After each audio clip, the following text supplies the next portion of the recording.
네, 본격 공부자극 팟캐스트 서울대는 어떻게 공부하는가 한지우입니다. 지난 시간에 이어서 돈키호테에 대한 이야기 나눠볼게요.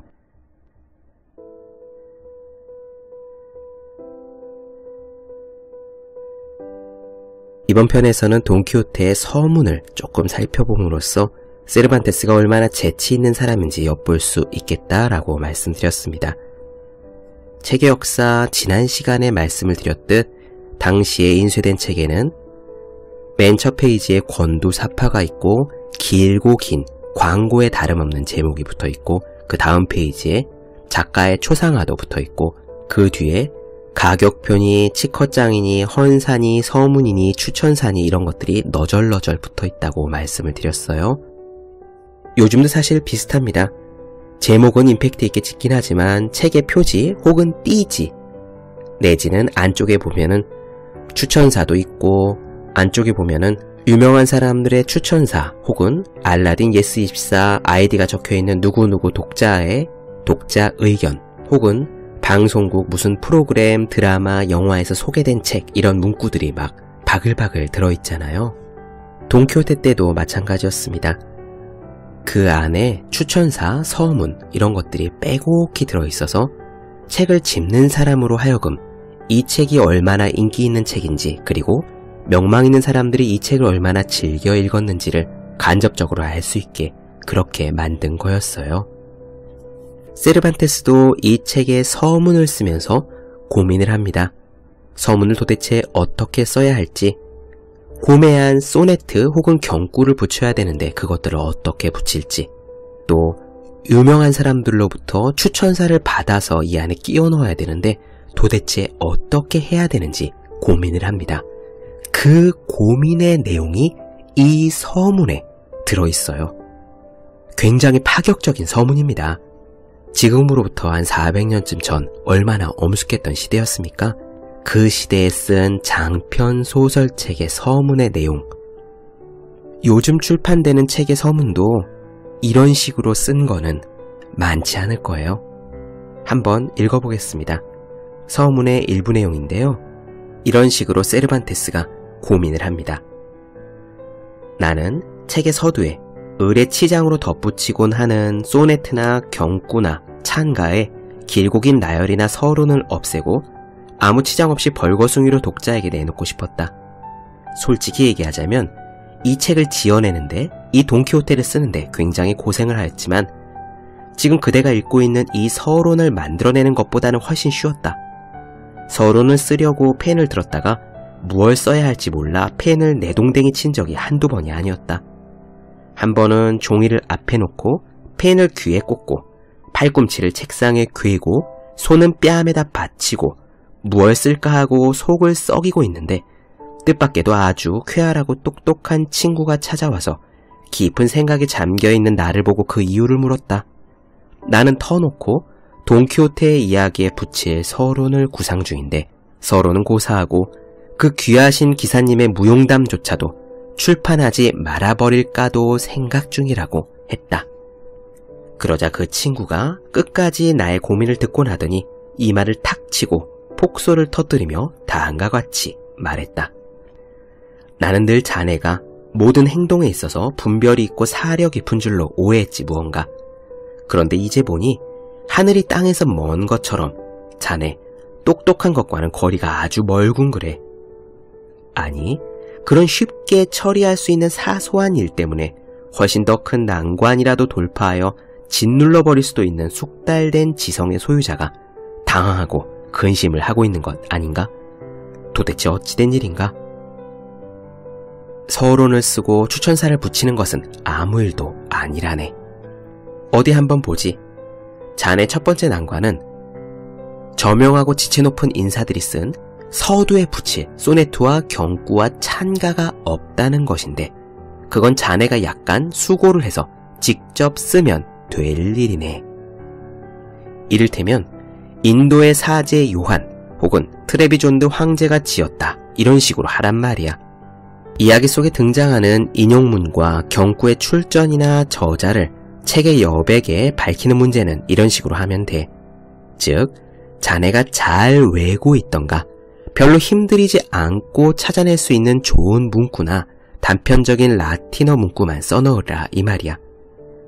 예를 들면 자유와 속박의 문제를 얘기할 때는 온갖 황금을 주더라도 자유는 쉽사리 살 수 없다 라는 말을 써놓고 여백에다가 적당히 호라티우스라던가 그런 말을 했음직한 사람 이름을 대충 적어 놓으면 되네.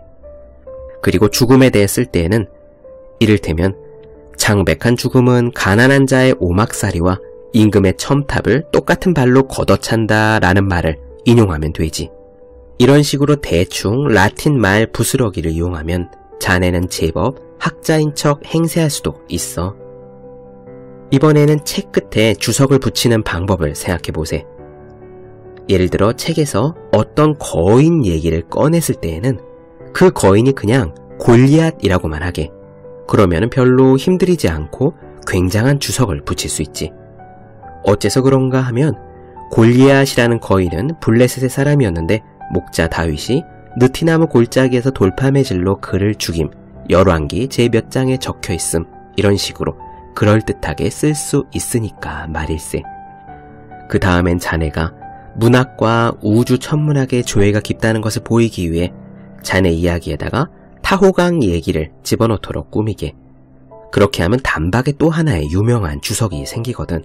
즉, 타호강은 스페인의 어느 국왕께서 이름을 붙였음, 어떤 지방에서 발원하여 유명한 리스본시의 성벽에 입을 맞추며 대해로 흘러들어감, 이 강에는 황금의 모래가 있다고 전해짐 등등 말이야.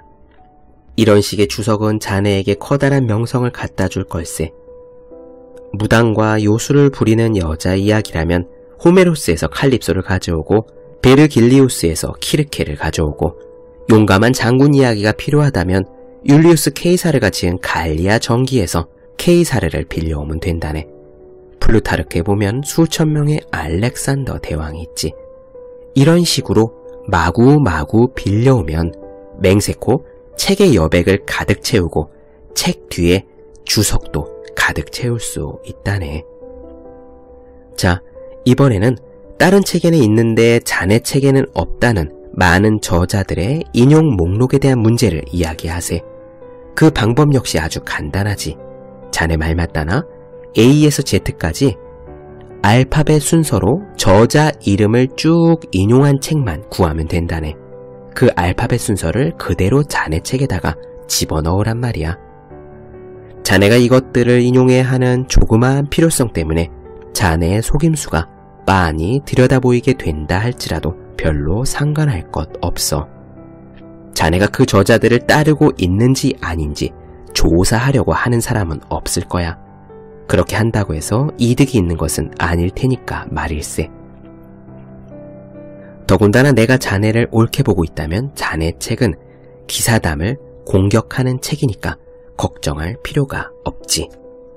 요약하건대 자네는 철학자들로부터 문구들을 빌려오고 성서에서 교훈을 따오고 시인들에게서 이야기를 베껴오고 웅변가들에게서 웅변을 얻어오고 성자들에게서 기적을 빌려올 까닭이 없네. 자네는 그저 명백한 문장을 써서 되도록 자네의 능력이 닿는 데까지 말하고자 하는 말을 말하고 혼동이나 애매한 것 없이 자네의 생각을 알아들을 수 있게 표현하면 되는 걸세. 또 유의할 것은 자네 이야기를 읽고 우울한 사람도 경멸하지 않게 꾸미고 현명한 사람도 칭찬을 금하지 않게 꾸미게. 한마디로 말하면 많은 사람이 싫어하지만 그러나 더 많은 사람이 아직도 좋아하는 그 허무맹랑한 기사담을 전도시키는데 자네의 목표를 굳게 정하란 말일세. 그 일만 성공한다면 그건 결코 하찮은 일에 성공한 것이 아닐 테니까 말이야. 네, 요약하자면 이렇습니다. 서문 안에서 세르반테스는요, 한 친구의 입을 빌어서 추천사 헌사 안에다가 그냥 막 성서 이야기, 시인들의 이야기, 철학자들의 문구들을 대충 따다가 붙이라고 합니다. 그런 식으로 막 갖다 붙여도 그럴듯하기 때문에 일체 고민을 할 필요가 없다는 거죠. 뒤에 추천사 같은 것을 보면은 세르반테스는 실제로 이런 식으로 막 갖다가 붙인 것 같아요. 그런데요, 이렇게 세르반테스가 돈키호테 책의 서문에 거짓으로 막 추천사 같은 것을 때려박을 수 있었던 이유는요. 이 돈키호테라는 책 자체가 당시의 엄숙주의, 형식만 남은 기사도를 비틀고 비판하기 위한 책이었기 때문입니다. 그러한 목적과 딱 맞아 떨어졌기 때문에 서문에서도요, 이런 식으로 당대의 관습을 에둘러 비판하고 있었던 것이죠. 당시에 다른 책들이 그랬나봐요. 인용 목록 같은 것을, 주석 같은 것을 막 길게 달아서 모르는 사람이 그 책을 집으면 굉장히 어마어마한 것으로 그렇게 보이게끔 말입니다.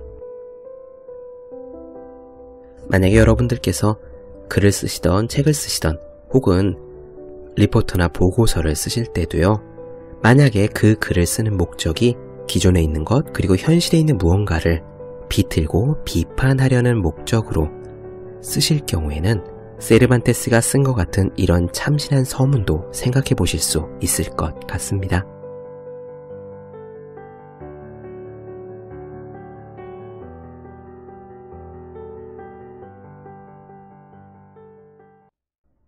네, 본격 공부자극 팟캐스트 서울대는 어떻게 공부하는가? 오늘은 돈키호테에 대한 이야기 나눠드렸습니다. 더 많은 이야기가 궁금하신 분들, 질문사항 있으신 분들은 제 네이버 블로그 허생의 즐거운 편지, 페이스북 페이지 허생의 즐거운 편지, 다음 카카오 브런치 한재우의 브런치, 인스타그램에서 해시태그 서울대는 어떻게 공부하는가를 검색해 주시면 되겠습니다. 오늘 여기까지 할게요. 저는 다음 시간에 뵙겠습니다. 여러분 모두 열심히 공부하십시오. 저도 열심히 하겠습니다.